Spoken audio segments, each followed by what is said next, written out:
Muchas gracias por la invitación. Yo soy profesor catedrático de la Escuela de Física de la Universidad de Costa Rica e investigador asociado del Centro de Investigaciones Geofísicas y del Centro de Investigaciones en Ciencias del Mar y Limnología.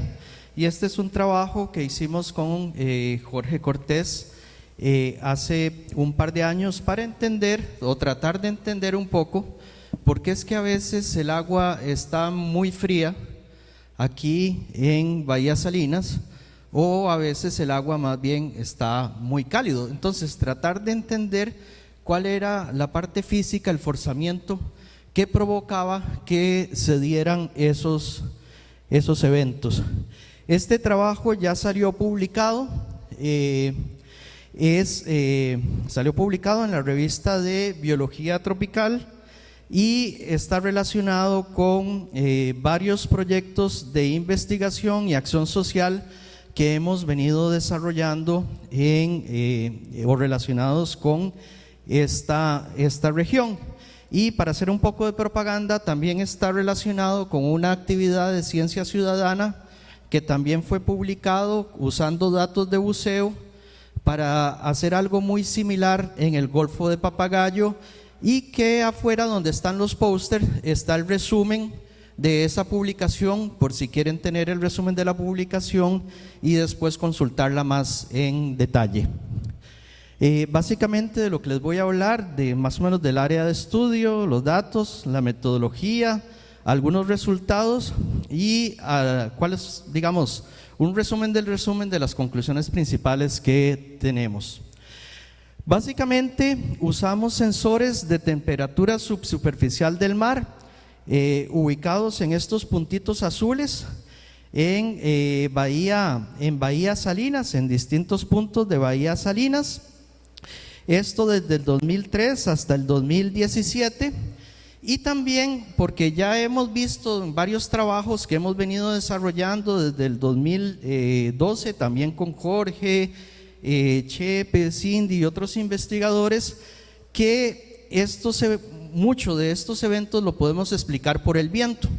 Entonces recolectamos también los datos del viento de distintas estaciones representativas de la región para ver cómo se relacionaban estos eventos fríos o cálidos en Bahía Salinas con la magnitud y la dirección del viento en la región. Entonces, básicamente trabajamos con 3 índices. Lo que hicimos fue que producimos un índice de temperatura subsuperficial del mar, utilizando todos los sensores, ¿verdad? Y producimos dos índices de viento. Un índice que en meteorología y oceanografía llamamos zonal. Zonal lo que quiere decir es, el viento es un vector, el viento tiene magnitud y tiene dirección. Entonces, uno de estos índices indica la dirección, la componente del viento que va paralela a los paralelos. Y esto quiere decir, y la convención que usamos en meteorología y oceanografía es que cuando es negativo, quiere decir que el viento va de este a oeste, y cuando es positivo quiere decir que va de oeste a este.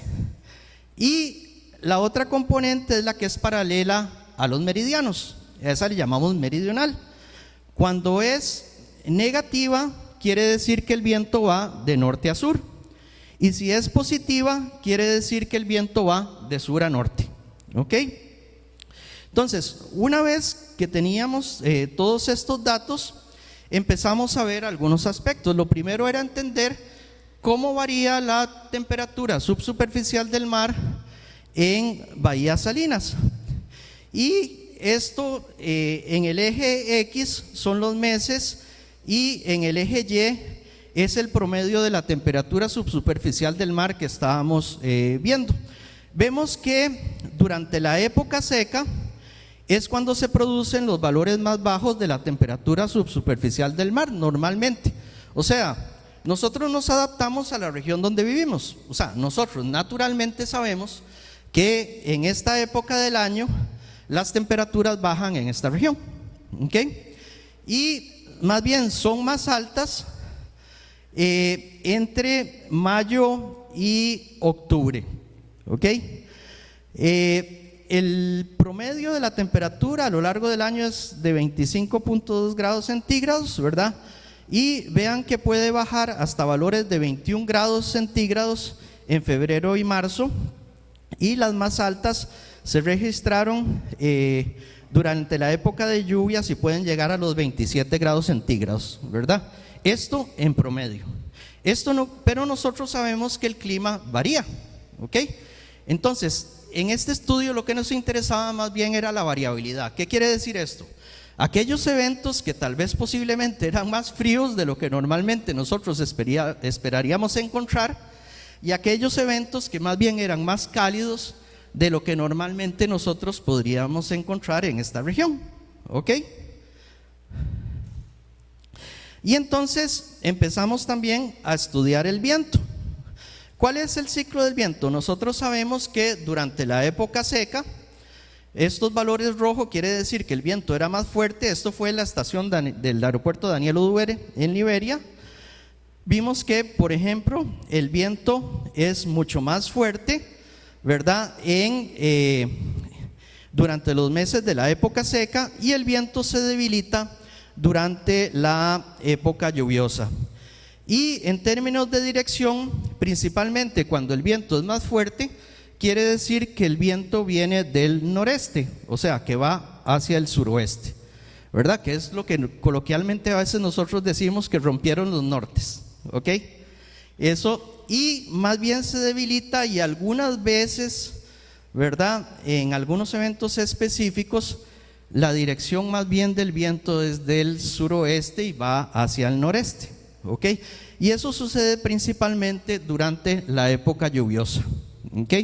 O sea, naturalmente entonces nosotros asociamos que la época lluviosa en esta región se da normalmente cuando los vientos son más débiles, y más bien cuando los vientos son más fuertes es cuando experimentamos la época seca. Y entonces, por cuestiones del tiempo, les voy a mostrar solo dos ejemplos de los que estudiamos. Uno es un evento frío que se presentó en septiembre del 2012, o sea, que era más frío de lo que normalmente nosotros esperábamos encontrar, ¿verdad?, en esta época del año, ¿verdad? Esta línea negra es lo que bajó la temperatura, ¿verdad? Todo lo que bajó la temperatura, y esto es las dos componentes del viento.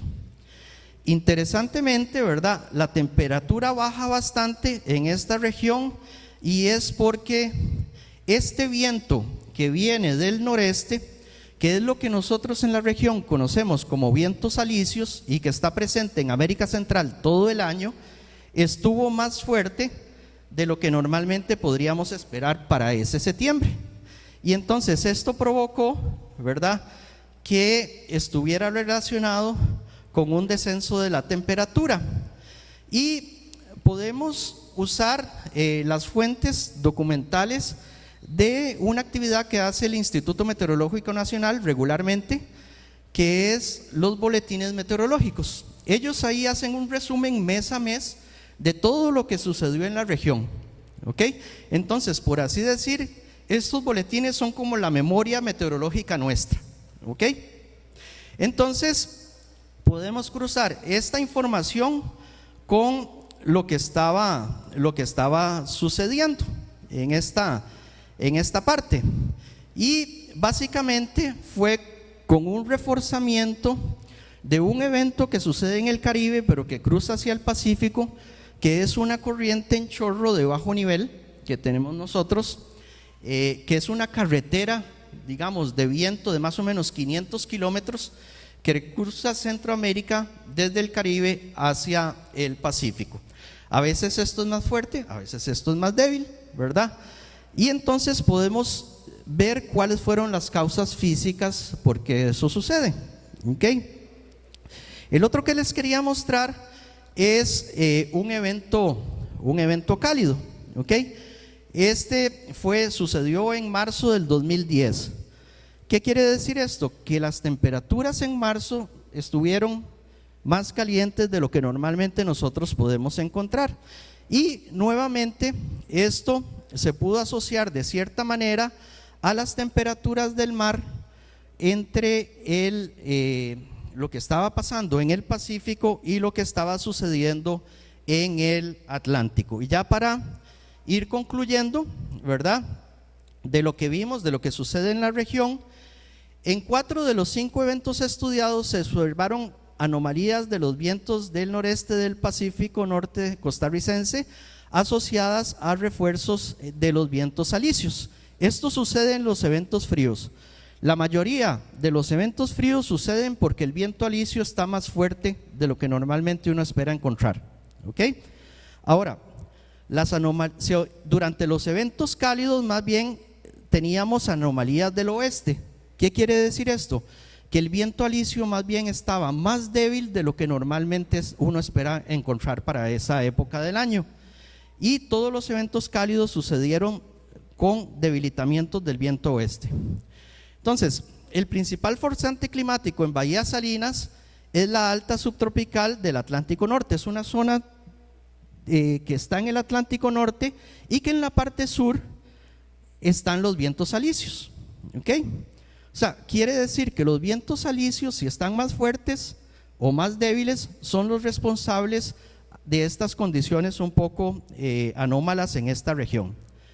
Y la parte de la surgencia estacional está modulada también por 2 características climáticas de escala sinóptica en el invierno boreal: la llegada de eventos fríos que refuerzan el viento alisio y el máximo de la corriente en chorro de bajo nivel del Caribe. Ahora, el viento, o sea, la surgencia no es el único causante de que baje la temperatura. También hay aumento de mezcla vertical en la columna de agua y una mayor transferencia de calor latente y sensible. Y por último, ya para terminar, el Niño Oscilación del Sur es un modulador importante de la variabilidad de la temperatura del mar, ya que los eventos cálidos y fríos están relacionados con anomalías positivas y negativas de la temperatura del mar.